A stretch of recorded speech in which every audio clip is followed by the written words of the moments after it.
Switch over.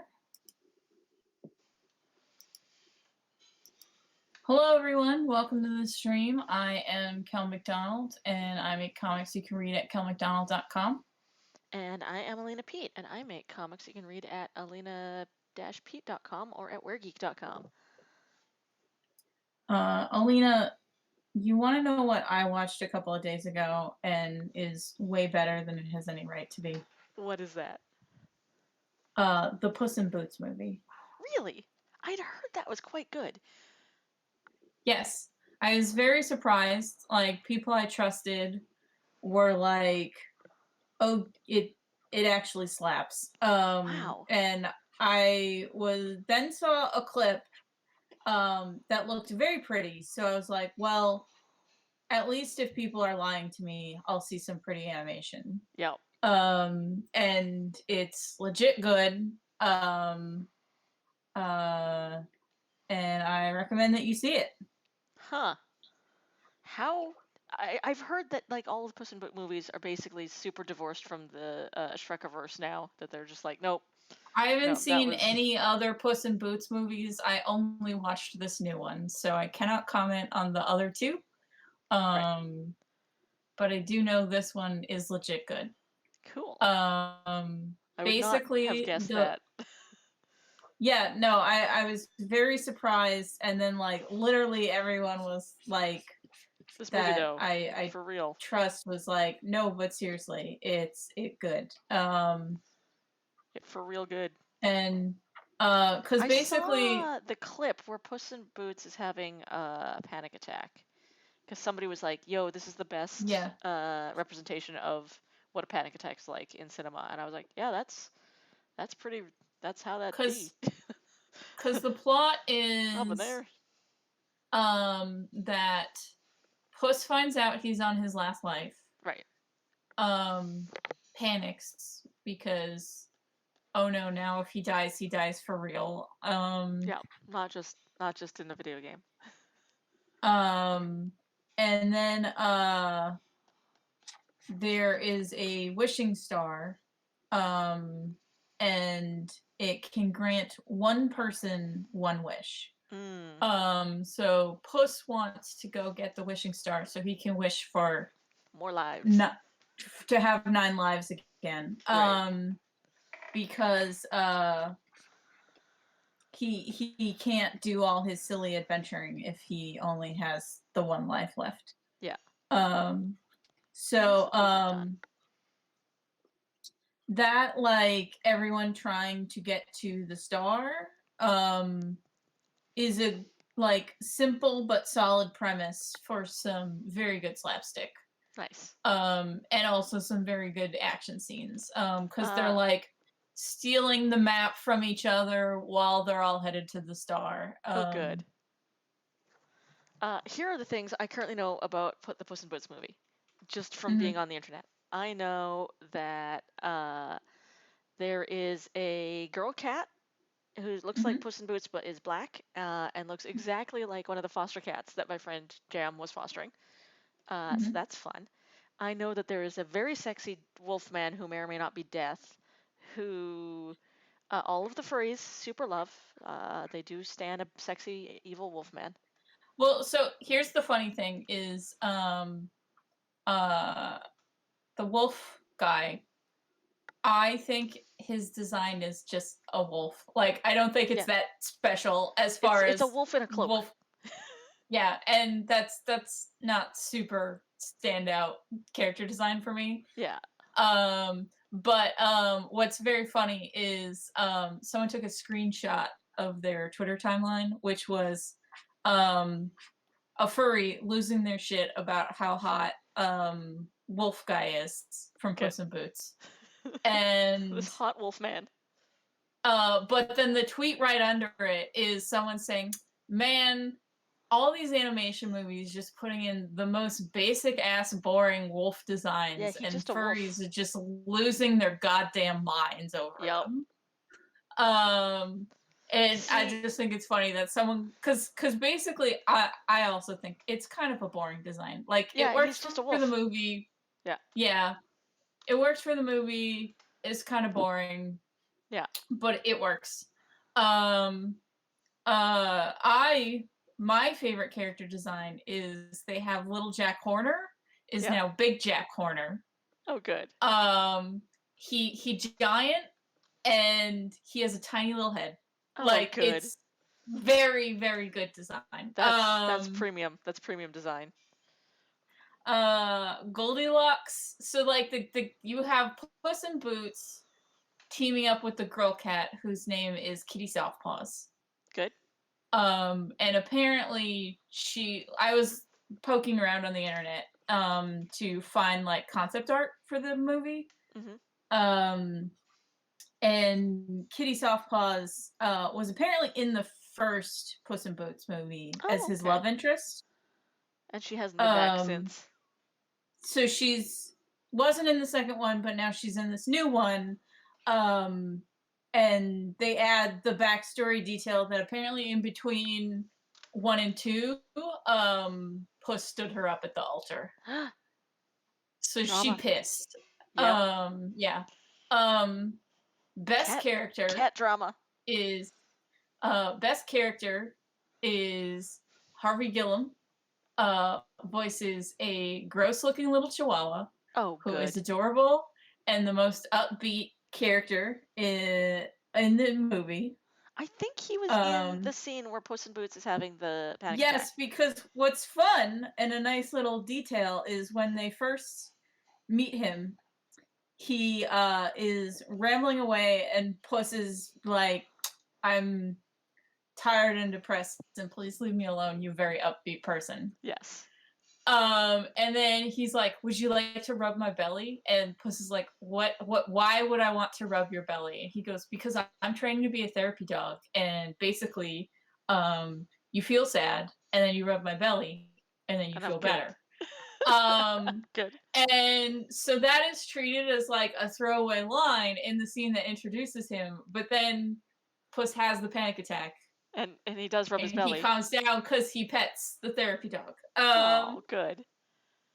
That's a very subtle Um, therapy works y'all message for the audience out yeah. there. But also he's the best, most adorable character. Like he is just a ray of sunshine. I So apparently didn't even know he was a chihuahua because from the design because he's just a gross it, little oh, gremlin creature. yeah, he is a gross little like they they say he's a chihuahua, but like who the fuck knows? He's like, like Ren and Stimpy chihuahua. Like that's the sort of animal he is. And so the uh thing is another fun the reason why they keep him around Puss in Boots and Kitty Softpaws is because it's a magic wishing star they have to get to. Mm. um they when it turns out that like the area around the wishing star changes depending on who's holding the map. Oh, and he's um so upbeat. They can find it. yeah, so uh it's like going against like your inner it's a metaphor for all the therapy you need basically. To find your wishing star. So like Puss holds it and it's like death death death area of lost souls. Kitty Softpaws grips it and it's like the mountain of loneliness, the such and such of isolation, like Right. because she has some abandonment issues Uh-huh, because uh-huh, of uh-huh, Puss uh-huh. standing her up at the altar. Puss, how dare you? But yeah, so then he holds it and it's like prance through the posies, like and like just Sunshine River, like Good, good, good. so they keep him around so he can hold the map and They're their like, we journey can need be we need easier. this ridiculously upbeat creature in our lives to Um make our journey happen at all. One of the other people after the map is Goldilocks and the Three Bears, are a Nice. crime family. Good, good, good. Um, and they're very fun. Goldilocks's design is very good. And I forget the actor's name, but he plays the chubby black guy in Our Flag Means Death. Oh yeah. He Uh is yeah. he plays he's the voice of Baby Bear. Oh, good. Um, Good. and That's excellent. and they do a good job of like Baby Bear and Goldilocks argue like siblings. Excellent. Because since they grew up together, Yeah, that so makes they would sense. be. Um, and then Jack Horner is voiced by John Mulaney, and he's my second favorite character in the movie because he is just unrepentantly evil. Good. And they even try to so a lot of the humor comes from him being just unrepentantly evil. He wants to hoard all magic items. It shows him as a kid doing a performance taking plums out of pies, Good. and the audience leaves to go see Pinocchio do his got no strings Dance. thing. So now he needs all the magic. Like it shows him react to people leaving with, "I've been a boy this whole time." Good. I'm hearing that in And John Mulaney's voice, and it's excellent. yeah, and so then so to never get upstaged by magic again, he's going to hoard all magic. That seems reasonable. And he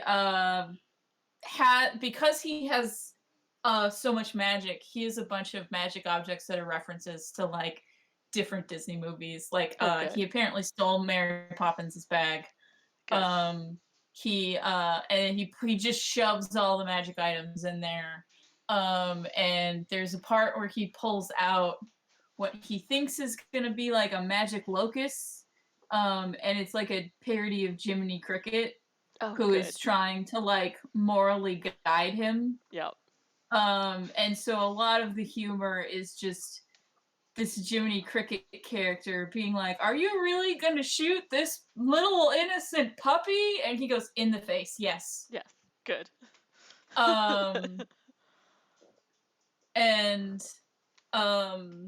another great bit is like the Jiminy Cricket knockoff is like, you must have like some unresolved issues, like what happened in your childhood? And he's like, well, I didn't have much growing up, just a loving, supporting family with a successful family baking business that bought us a mansion, and like he had basically no problems in Yeah. life. He just woke up Is and the shows evil, and that's how he Yeah, is. like so his backstory is like he had all the love and support. He's just And like this.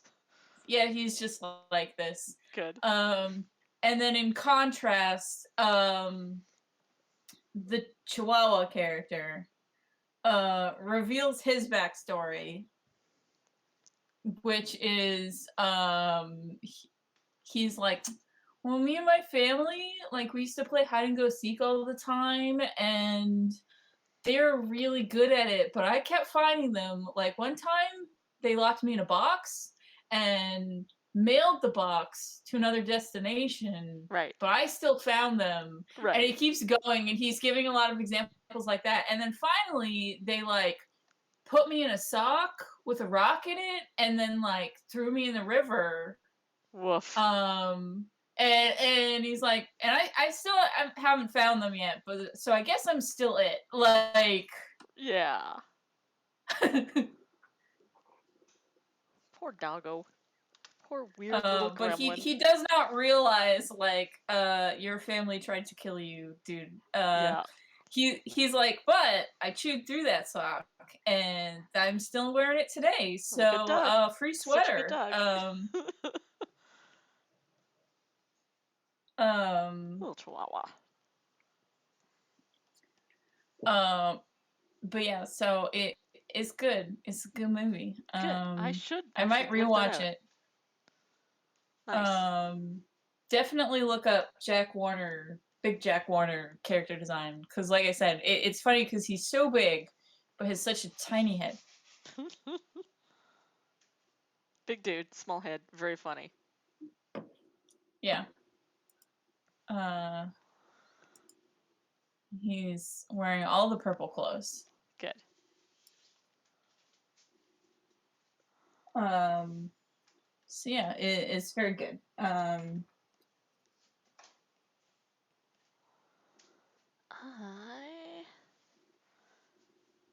trying to remember what I've watched since we were last chatting. Oh, also, my stuff seems to have... Clip Studio is not responding. That's fun. That's fun in the middle of my stream. That's the... There you go. I just shared with you. You're really gonna shoot a puppy. Good. Oh, that's a good design. So you get both of the best characters in one shot. Good.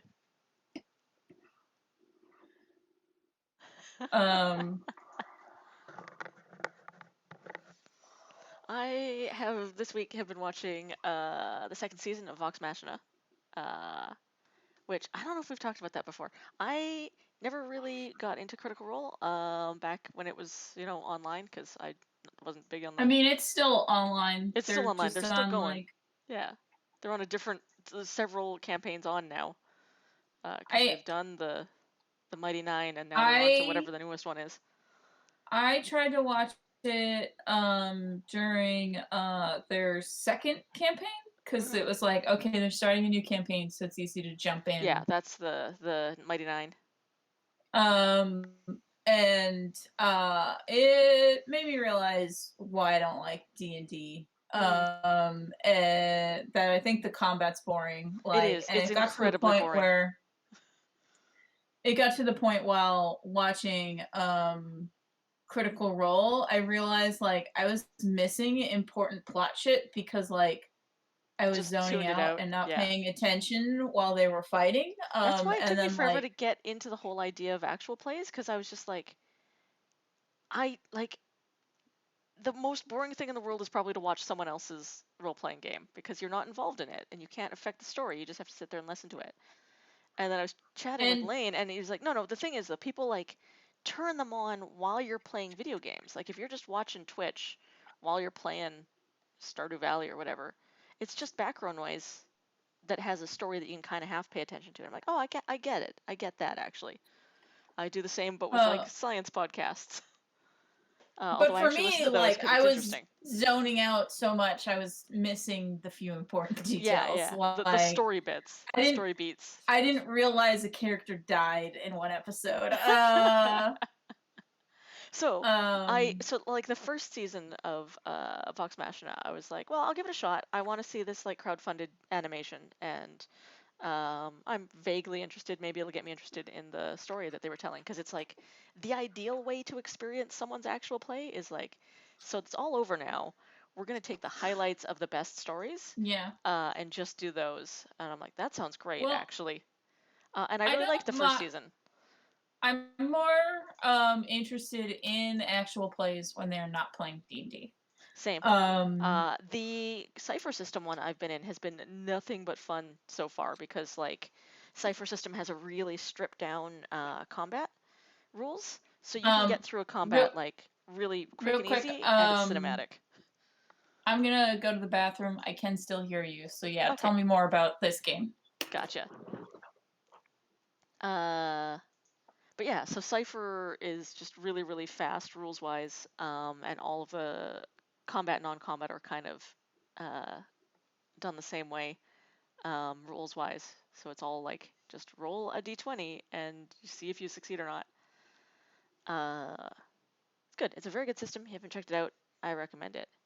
But with Vox Machina, so I watched the first season. I was really impressed with the quality of the animation, the like Avatar: The Last Airbender benderness of it. Because I'm like, man, they just went to a studio and were like, this is the Avatar: The Last Airbender. Just give me this. I want this precisely. Because Scanlan's character sheet is just Sokka. So the first season, real good, real good. I enjoyed it. This second season is fucking stellar. Oh my god. They are really hitting some interesting character beats, and there was a moment from the last episode I watched with these two Sphinx, and I was like, oh damn, in like less than a couple minutes, they've gotten me to care about this random guardian character and his love life in a really deep way. I love this. This is great. You got me. I'm in. So I super recommend speaking checking that out. speaking of like they just looked at a thing and said just do this. Another thing that makes the Puss in Boots movie good is they looked at Into the Spider-Verse, and Smart. so their animation like kind of looks painterly. Very smart. Um, That's a very I nice way to update the Shrekiverse, because yeah. everyone sort of has in mind what that's supposed to look like. And it's kind of Um, storybook-like, yeah. which I appreciate. And I just sent you a GIF of the little Chihuahua character Good. Oh trying to do no. a cute face. Oh no. What a He horrible he's little trying to gremlin. do the big-eyed cute face. Um, that Puss in Boots always does. Yeah. It's horrifying. I love it. And there's a part that's very funny that is him and Puss in Boots and Kitty Softpaws trying to out cute each other. Aw.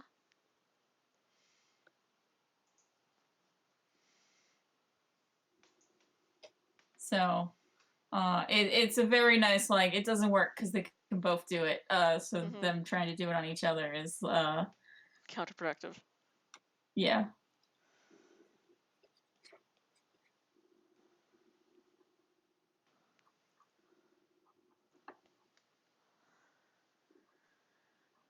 I think I mentioned this last week, but I was not impressed with the latest season of Dragon Prince, which I Yeah, had we previously talked been about super it invested in. because yeah, we were talking about it last time about how I was just wondering why the trans character was there because Yeah. like He was if they're very. so like respect all nature stuff like Then go hang out with the evil and do some evil. yeah, go hang out with the like we're gonna sacrifice creatures to power our magic people does Yeah. not mesh well. And I was just really let down by the writing quality. Really was rushed. It feels like they were given half as many episodes as they were initially promised, and they had to kind of cram everything in, and it was not good. Not a fan. I am unnetflixed. I am not going back.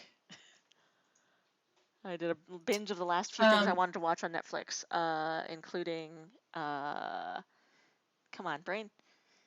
The last thing we just watched on Netflix was the Matilda musical, um which was good.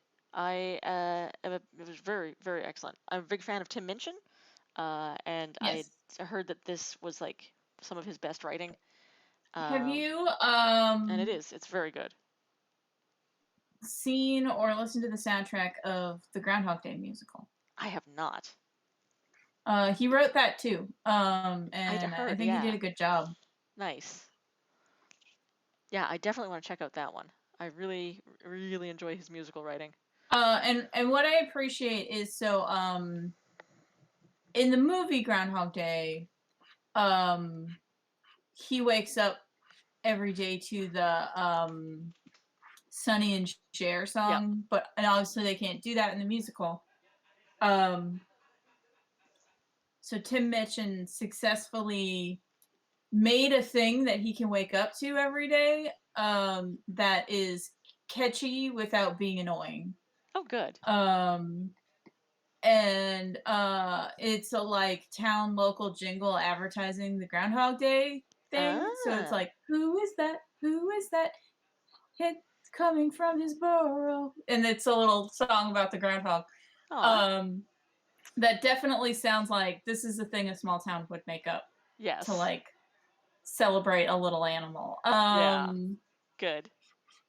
But that's also it is also like if he had messed that up, it could have very easily ended up being annoying. Yeah. Whereas it was just kind of sweet.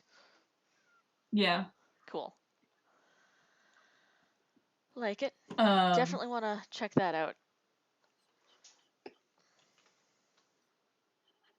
um, but I have turned off my Netflix. They might pull me back in with what was recently announced. Oh. We're making a Pluto anime. Oh. Hell. Um, and it just says 2023. This might just be like they're gonna be the ones dubbing it, but like that Maybe. still means that like Well, heck. Netflix is gonna be the only place to watch it. Yeah. But The real bad part is uh, Netflix also announced that as part of their layoffs, they are moving to more AI generated animation, and that's oh like the death of the industry, and I do not want to support that. That's why I canceled. yeah, someone pointed out that the backgrounds in Pluto are clearly AI generated. Mm, They like circled some weird pixel things that only happen when you AI generate shit. right. And you're like, hmm.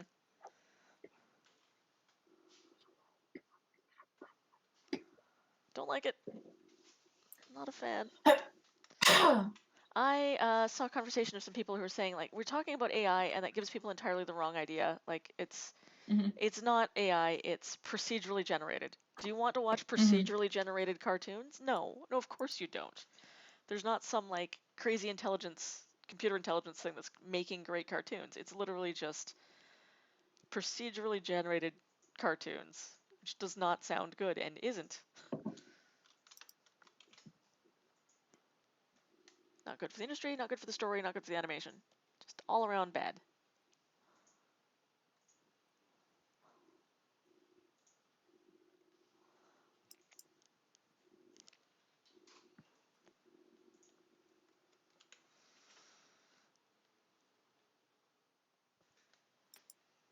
Um, yeah, no, it bad, but also Pluto is so good, Mm-hmm.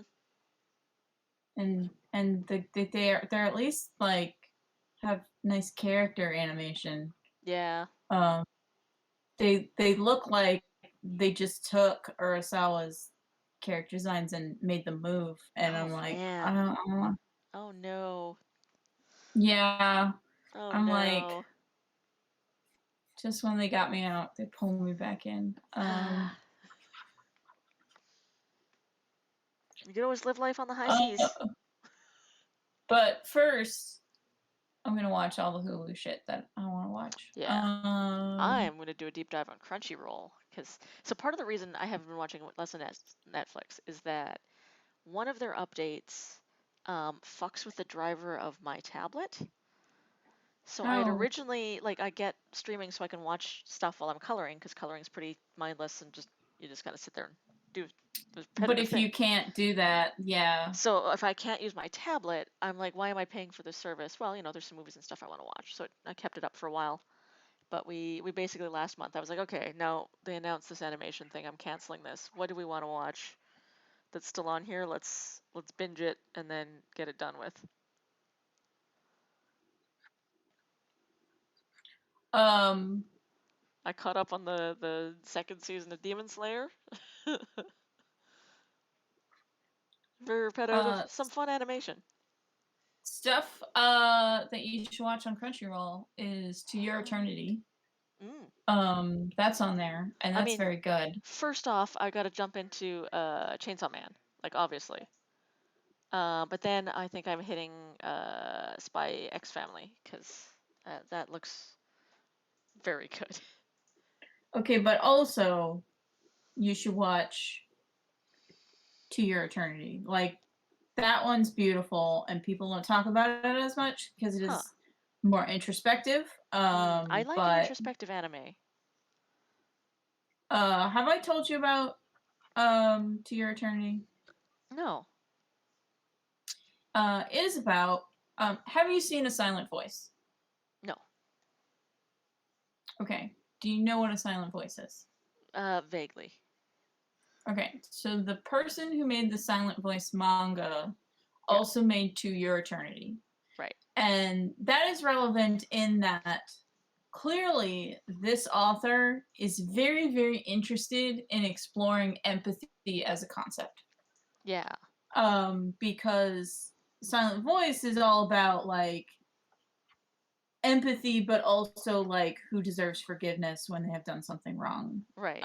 Whereas Which is a fascinating thing to explore in any media, let alone anime. yeah, and I Like that's feel cool. like Silent Voice is especially good at it because the thing that the main character did was awful, but wasn't illegal Right. and didn't like get anyone killed or anything. And also he was a child when he did it. So when he repents, you can actually believe that he changed and is genuine in his I want to be a better person. Right. Because it's shit that he did when he was like 8. Yeah. Um and so To Your Eternity is taking a completely different tactic where um it is a sci-fi story Cool. where an immortal creature that can shapeshift falls to Earth and is learning about empathy by copying creatures around it. Okay. So That's the cool. opening of the manga is it falls to Earth and it is a rock for a couple of centuries Mm-hmm. because there's nothing living like near it. Right. So it has no life form to copy. Right. And then a wolf dies near it. Um, and the wolf is injured. And the immortal creature um, copies the wolf completely, not realizing the injury isn't supposed to be there. Oh. So it copies the injury, and that is the first time it experiences pain. Right. And then it understands pain, and so it's then like starves to death multiple times because it doesn't realize it's supposed to eat. Right. And I say starves to death like in quotes because it just gets back up and like fixes itself over and over again. Yeah, yeah, but it's like experiencing all of this. Yeah.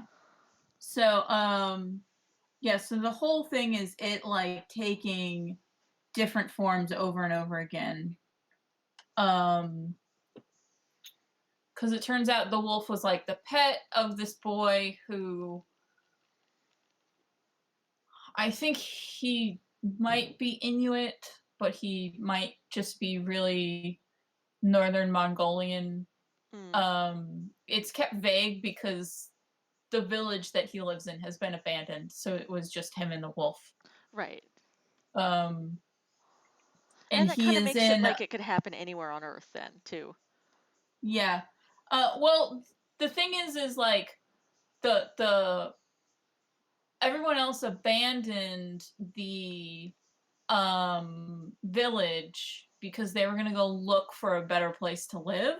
Ah, Um, and they just haven't come back. right.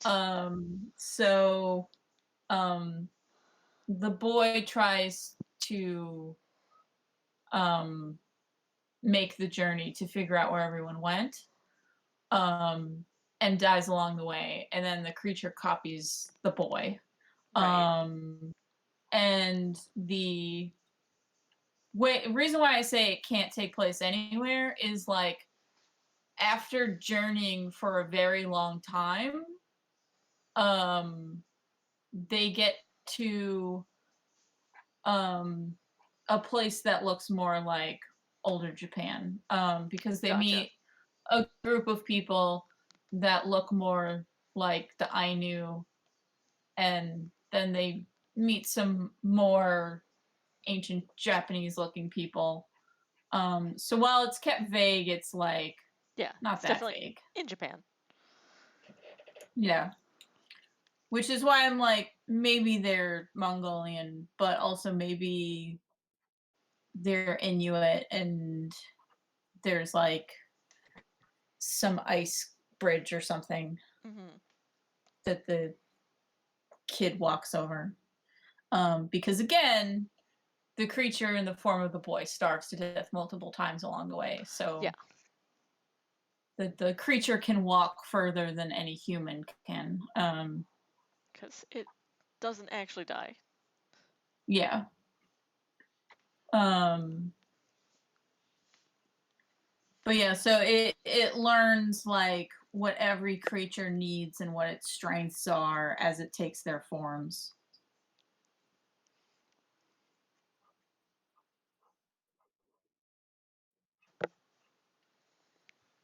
And it's really good. Nice. And it's very beautiful. The anime is on Crunchyroll, but I've been reading the manga. So yeah, it's good shit. I should check that one out because that sounds very much like my kind of anime. Yeah.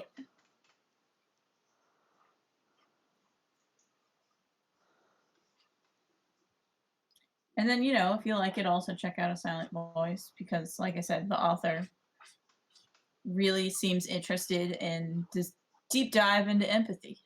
That's very cool. I appreciate that.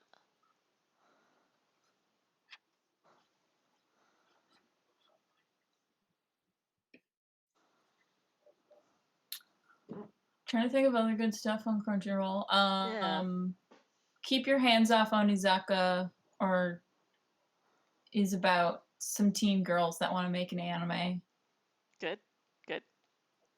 And it has my favorite screenshot about social media in it, which is there's nothing fun about social media.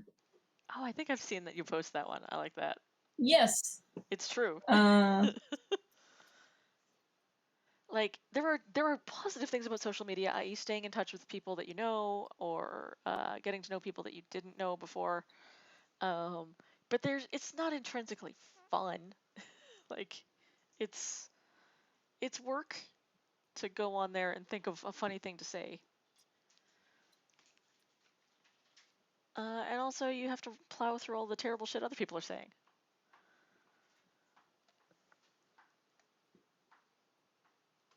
I've been in this like disconnected from most social media thing for a couple weeks now. It's pretty nice. What with Twitter not really being good for promo anymore. I I haven't been mean, promoting stuff on it's there. been deciding to just schedule my tweets and not actually look at Twitter has been fucking great That's for a my mental health. smart And I idea. started doing that before it imploded. Now it's not even like showing you everybody's tweets. Yours don't come up in everyone's feeds anymore. So you're like, why am I not getting engagement with this? Did you hear today or this week's news about Elon hauling everyone into his That office he for a made a meeting? special algorithm so everyone Yeah. would see his tweets. Yes, because not Yes, enough I did people were see paying that. attention to him, and he brought his organizers in. He's like, "Why is no one paying attention to me?" And they're like, "Everybody's got you blocked." And he was like, "Well, fix it, fix it then." And so now You they're can't forcing block everyone to me. look at his stupid tweets. So that's a good reason to never ever use that site anymore.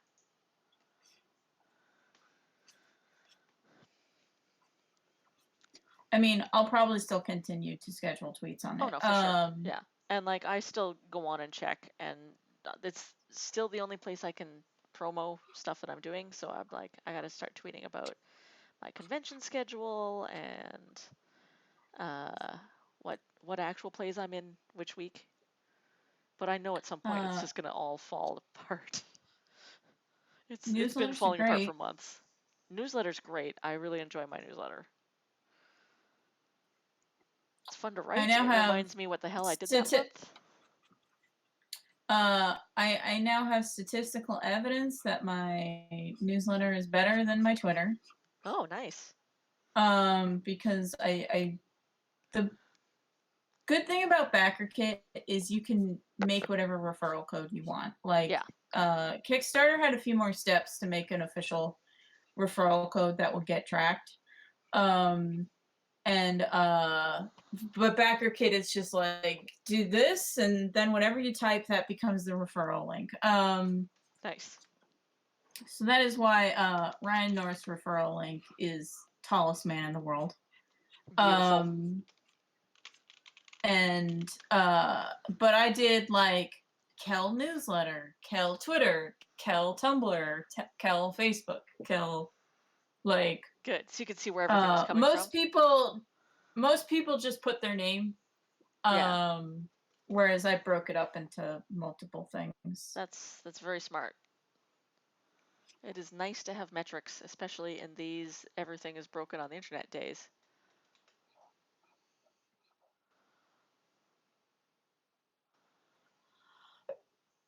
Speaking of Let's Plays and streaming stuff online, is it next weekend we're doing that reading? Yes. Hell This yeah. Saturday, I was going to put in a thing that is making sure everyone can still make it. Yeah. And on Thursday, I am going on a podcast to advertise it. Nice. I have not gotten that many questions because basically we're going to read it and then I was going to answer questions. Yeah. So if you want to ask me dumb questions for me to answer on the stream, I would appreciate it. Because otherwise, it's like, here's this one guy's question. Okay, now we're done. Cool. Just like questions about the chapter? Or just in general, because one person asked, what's the comic I'm the most proud of? And Okay.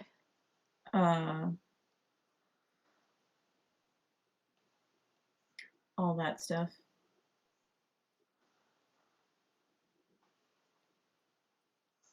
I can now only think of questions about werewolves that would piss you off. Oh, like what? I'm sorry. That's just we've just discussed before how werewolf fiction is awful and the all of the shit that people try to put into it about like just way too much detail about wolf dicks and Did I tell you that I was going to put some of that in a future City Between story? no. So because like one of the things in the City Between is like Connor is all into werewolf respectability politics and Yeah. not everyone is on the same page as him. Yep. So I wanted to have for Jeff and Better to Find You With, well, it has not come up in Better to Find You With. I was gonna be like, what if he was low-key a big man slut? And not like in a horn dog, he's always chasing ladies way, but like if you came up to him and said, would you like to fool around? He would be like, yes, let's do it. Right. And because of that, if any of the werewolf characters has fucked furries and other people that want to fuck him That's your because boy. he is a werewolf rather Yeah. than being who he is, Yeah. it would be him. Right. So I wanted the dick nodding thing to come up in front of both him and Connor would be like, how dare you ask that? That's super inappropriate and That's real rude, and offensive. what the fuck is Yeah. wrong with you? What makes you think you can go around asking questions about people's junk like that? Yeah. And Jeff's reply is, well, it takes a lot of concentration to make only one body part wolfy while maintaining the rest as not a wolf. So it is a lot of effort and that kills the mood. So like theoretically, yes, but in practice, no. Right. Because someone has asked him to try to make his Yes. dick do that. Yeah. And he was game. He was like, I'll give it a shot. It's probably not gonna work, but let's see. He tried. Yeah. Sigh. What is your favorite bit of werewolf fiction? Me? Yeah. Right now, Wolfwalkers. Oh, nice. Yeah, it's so good. It's very good. So good, y'all. They're good kids. Yeah. In my Discord, we just watched Wolf Children. Oh, I love that one. Yes. Minor complaints about Wolf Children. Yeah. I hate that they have human hair while in Same. wolf form. I There's hate also a it. bunch of Japanese specific sort of gender politics stuff, like Oh yeah, that she gives up her cool box of skulls Yeah, yeah, to yeah, yeah, yeah. to To be a proper perform girl. gender better. I I hate know. that. I hate that. You could be a girl with wolf skulls or animal skulls generally. Mhm. That's a very valid way to perform gender. Um, and then it was discussed and pointed out in my Discord while we were watching it that apparently stalking is how you get a werewolf boyfriend or girlfriend because Mhm, mhm, mhm. mom lady kind of low key stalks the wolf guy at the beginning. Yeah, And then there's the kid that won't leave the wolf girl alone yeah, in her class. yeah. And it kind of implied that they hook up, or like as far as 11-year-olds can. Exactly. Um, Like there was at least some romantic ideation going on there. yeah, and so yeah, apparently stalking is how That's you how get werewolves. how you get a wolf boyfriend or girlfriend Yeah, in Wolf Children world. yeah. It's also like the son goes off and is like, I'm a wolf in the mountains now. Woo.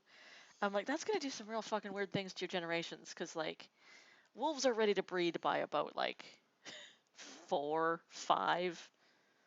So like mom's gonna be still living on her own in a hut, having done her motherly duties, and now her life is basically done. She's like, haha, I will just live here forever now and try and grow some daikon. And then in a couple years, her son is gonna show up and be like, hey, I got this cub who's actually kind of Well, more human, so you raise it now. wolf Bye. wolves are extinct in Japan, so he is not actually having any kids. That's true. Yeah. He'd have to like sneak into a zoo or something. Um, so yeah. Also, I would think that since they ended up more human, one person in my chat pointed out when I was complaining about them having human hair as wolves Hmm. is dad does not have human hair as wolves, so maybe the human hair is Oh, supposed to imply that they are half human and half wolf. right. So I mean, also it's just cute and they're children, so. But yeah, maybe theoretically if he did somehow find a lady wolf, they they would couldn't. be Yeah, more wolf than person. right. Whereas they're like half werewolf. Yeah. They're not all the way werewolf. Whereas but yeah. I like Wolfwalkers a lot. It's Um very good. and then I like the movie When Animals Dream. Have you ever seen Oh, that? I haven't seen that. Um I forget where the movie is from. It is from one of those European countries where it is very cold and everyone's very blonde. Uh-huh. So Somewhere in Scandinavia. Sweden or Norway or somewhere. Um, and basically, the main character is a teen girl whose dad keeps taking her to see if she has the same condition as her mom. Her mom is like in a catatonic state. Mm, Um, and so she knows that she's getting checked out by the doctor to see if she will also end up in a catatonic state when she gets older. right. Um, and then it turns out that actually she's a werewolf and Oh, mom is a werewolf and mom is in a catatonic state because town doctor and dad have been drugging her into a catatonic state for years so she doesn't because they wolf don't want a out. werewolf running around. Right. Um, and That's so bad. it's a movie where the the problem is not that she's a werewolf. The problem is that society does not want women to have any power. Yep. Or Um, to because have any like not agency is the wrong word here. because while she's a wolf, she does kill some people, but they're like the dudes that were sexually harassing her at work. Yeah. Yeah, women are not allowed to have violent And impulses, is what we're learning from this. or really just defend themselves. Yeah. Because she turns into a wolf in front of her boyfriend, and because her boyfriend hasn't been a shithead to her, That he's fine. they just end up fucking while she's a wolf. Okay. Um, and it ends with Right. them stealing a boat and sailing off to be together so he can fuck his werewolf girlfriend, and she doesn't have to worry about being poisoned by her dad and the town doctor. Right. Well, that's definitely a thing. But yeah, so When Animals Dream is very good. There's one I haven't seen yet that I want to check out. That I heard was really good. It's one from Brazil.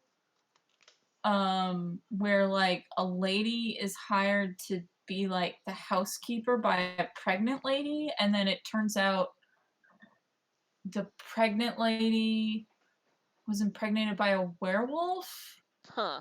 and dies during the full moon because I guess like the fetus transformed and ripped her belly open. That seems like a bad thing. It's And definitely a problem. then the movie is the housekeeper like taking care of this werewolf baby Right. and trying to keep that the baby's a werewolf like a secret. Um because of before the lady died in childbirth, she was having like a very some very sapphic interactions with her employer. Mm-hmm. Um so I heard that one was very good, and so I need to track that down and check it out.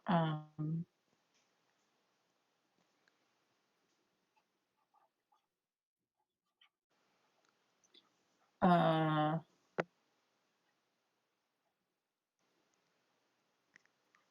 So the Wolfwalkers is my favorite kid-friendly werewolves, and then When Animals Dream is my favorite Not not kid adult friendly. werewolves. Good. Yeah.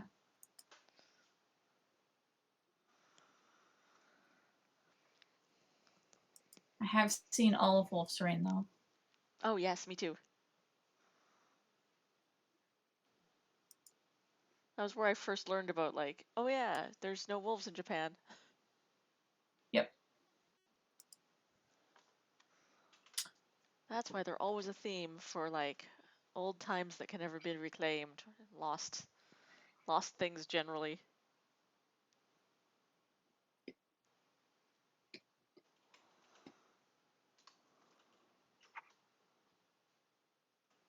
I think I still have a CD case full of Wolf's Rain burnt CDs somewhere. My old anime collection.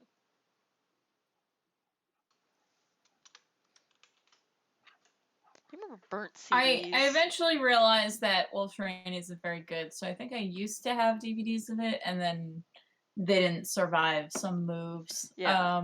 No, it's not great, but it was part of my collection because I was like, I'm into werewolves and this is an anime about werewolves. Let's do this.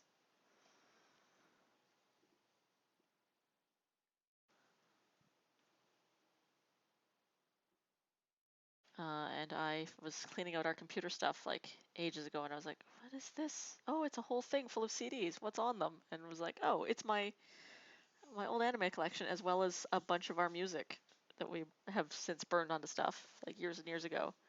But that means that if we ever can't access our music, we haven't lost it. So go us. Back up your music, y'all. It sucks that everything owned by Spotify and YouTube.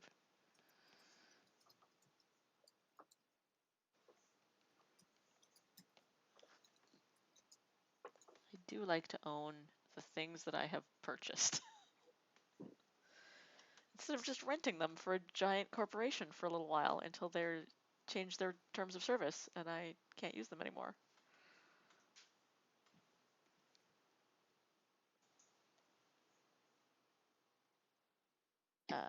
Next on my reading list is I've actually been through 2 different books this past couple week, and they were both very good.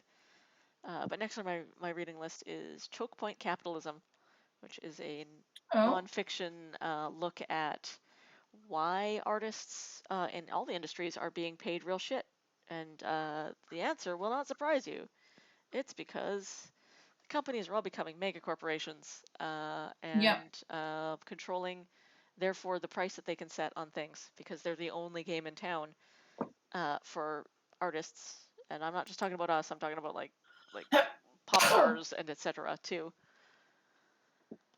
So yeah, I'm really looking forward to checking that one out. I saw a bunch of different promos for it, and I'm like, that is my kind of book.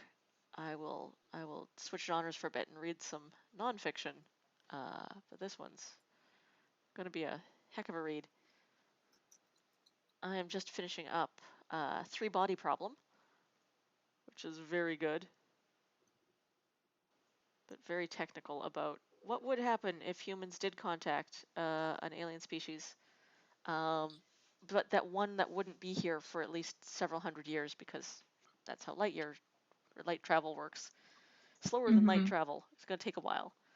And it's just this like humankind is not really built for dealing with the concept of aliens are coming here soon, and will only ever freak out in a variety of different ways. Um,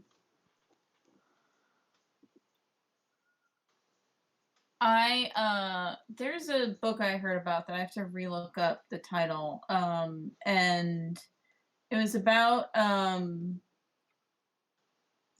humans were trying to like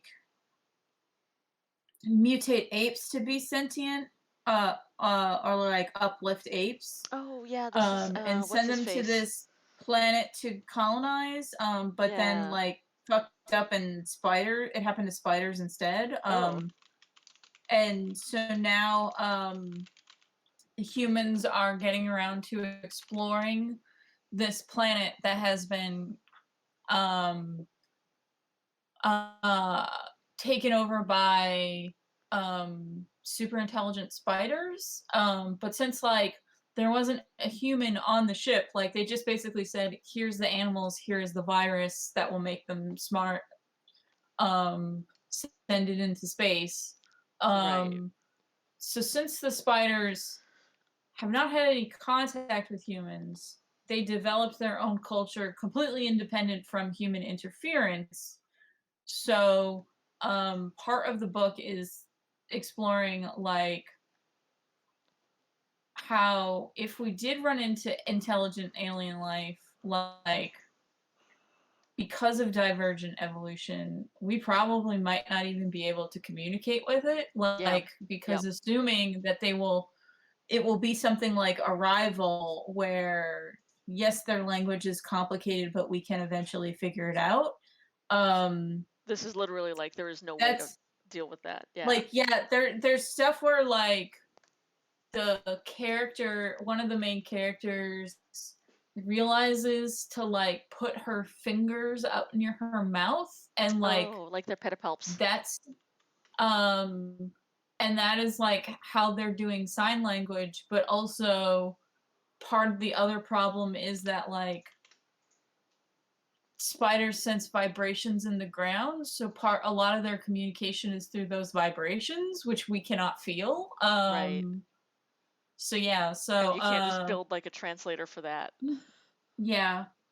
um so I need to like look it up what the title is, because a YouTuber I like was talking about it, and I'm like, that does sound interesting, but also I hate spiders. And I think I've the heard of this one. It's what's the author's name?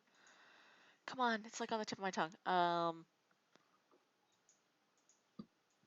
Tchaikovsky. No. Tchaikovsky? Yeah, something like that. Children of something.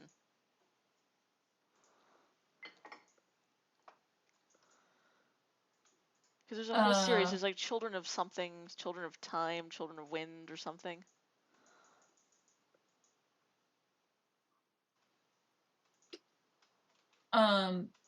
Maybe. Like I said, I would have to relook up the title's Yeah. name. But yeah, and my like, but I hate spiders though. Like that was intentional on the author's part because Good. they're like, what's an animal? Let's like the animal that humans like react to poorly the most. Yeah.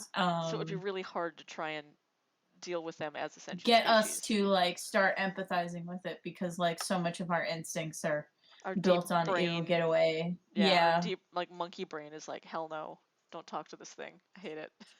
Yeah.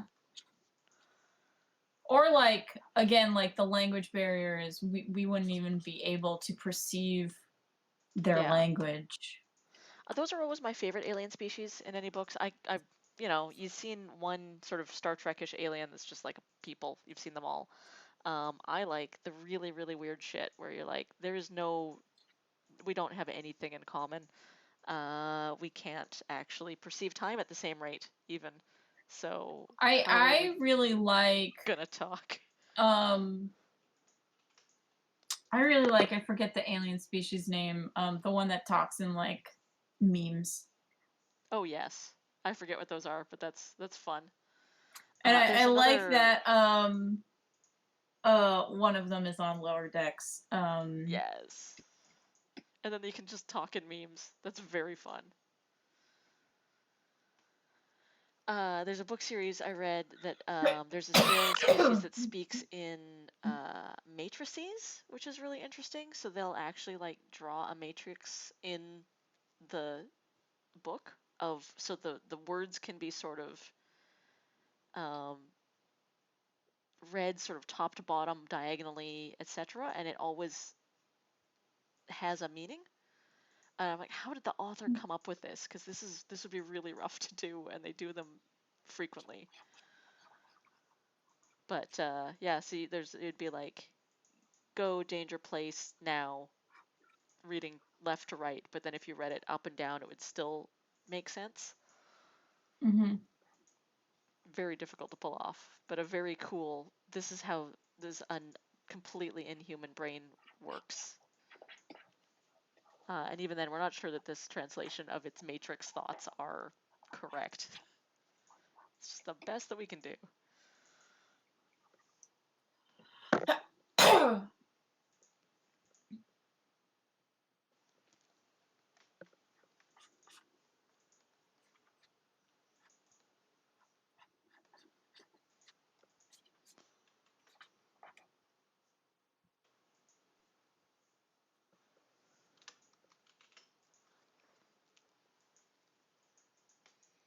I also read the very first of the Murderbot Diaries, which I cannot recommend highly enough.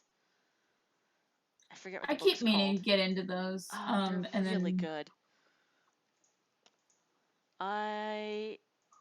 Murderbot is just a really cool character. I almost didn't read it because of the name, but the name is ironic and funny and is something that the Murderbot named herself, and I love that a lot. Or itself, I think, is the pronouns it uses. Because it's not human. It doesn't think of itself as human. It is. I heard there was some. This is like a very I heard like a very minor nitpick of Murderbot, and it might not be in the first one, but Murderbot has a somewhat romance with a human, and the yeah, it's definitely not in the human. first one. Okay, so and then the human that they're having this sort of flirtation, like budding romance with, um, eventually is like, well, clearly you're a girl and that's why I'm attracted to you. Mm. And then Murderbot uses she, her pronouns. Right. And I was like, that seems iffy and narrow minded, but yeah.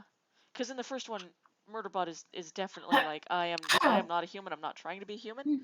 I am literally a machine that has been programmed to murder. But they're a security bot, so they're like, I need to protect these humans that I've been assigned to. I don't give a shit about them. And in fact, at first I don't even know their names, except for the captain, who I've been ordered to pay attention to by my programming. The rest of them, I couldn't care less. And doesn't like being around humans or like even looking at them through their own eyes. They prefer looking through their cameras, which is a really good way of making this character feel very inhuman, but also very human. Like you're just like, Did you okay, ever read Ancillary Justice? no, So that one is about a spaceship has a shared AI of all these different bodies. Like, okay, so the spaceship's AI, and then it has a bunch of like robot bodies to do stuff around the ship. neat. And the book starts with the ship getting destroyed, except for one of the bodies, which was like on an away mission. Right, but the And AI can jump to that and survive. so the AI has to deal with the fact that now it only has one body rather than like hundreds. Right. And then the other thing that's interesting is uh because the AI is a she, for similar reasons why Siri and Alexa and all those are she's. Right. They use she her pronouns, but the AI can't tell who's what gender. Ah, right. And it's from the AI's point of view. So the AI is using she her pronouns for everyone. Right. And it isn't until you get context clues or someone corrects the AI that you know what gender they are identifying as. What gender the person actually identifies as. Cool. And I think that that's a really good way for the author to go about it, because like if it was he him default, you maybe wouldn't pick up as quickly No, when the because AI that's was what we've wrong. been so trained to. Yeah. You just assume, yes, everyone on the ship is a man, of course. So yeah, so there's a character that I didn't realize was a guy until like halfway through the book. Right. That's fun. Yeah, so it's very and the robot wants revenge for the spaceship getting blown up. Good.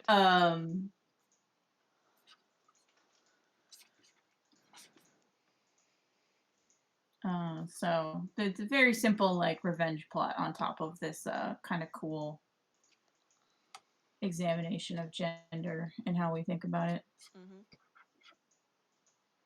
Because it's also like stuff like the robot saying like, well, usually when humans mean gender, talk about gender stuff, usually it like they talk about telling based on clothing, but that's unreliable because that's different on every planet. Like that like the AI like literally is like, these are how humans are supposedly telling gender apart, but these are all ineffective the mores methods. are different on each planet, so yeah.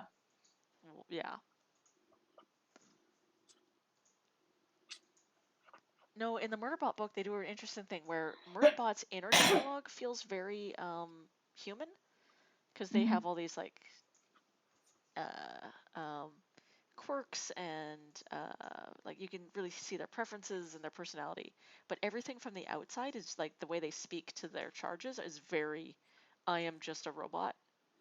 And so you could get this. It gives them a really cool inhuman feel. while making them still seem really human and you empathize with them immediately. Because you're like, yeah, if I was seeing this from the point of view of just the crew, of course I wouldn't know that this creature was necessarily sentient. Yeah. Because they're like a basically like AI running on semi-human architecture. Mm-hmm. So there's like some clone brain neural net that the computer is interfacing with. And to most of their human crew, they only appear in armor, so they just look like this big hulking armor robot. And it's only when they're alone in their cubicle that you as the audience get to see that they're like semi-organic and have a fairly humanoid form under all the robot bits. It's very fun. Yeah, and Ancillary Justice is fun because you get the robot being, they're currently in a humanoid looking form, but they're just annoyed that they're stuck in it. Yes. I want to be everywhere at once. This sucks. Yeah.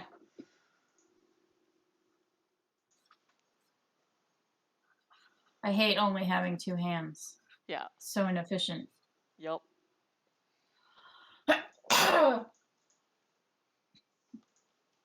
Murderbot's fun because it's like, hey, so I don't fight like humans fight because humans can get injured and I kind of can't because most damage can be repaired on me. So when Murderbots fight, we just fucking go at it. Like there's no subtlety. There's no holding back. It's just 100%. I will throw myself at you even if that means that half of me gets destroyed.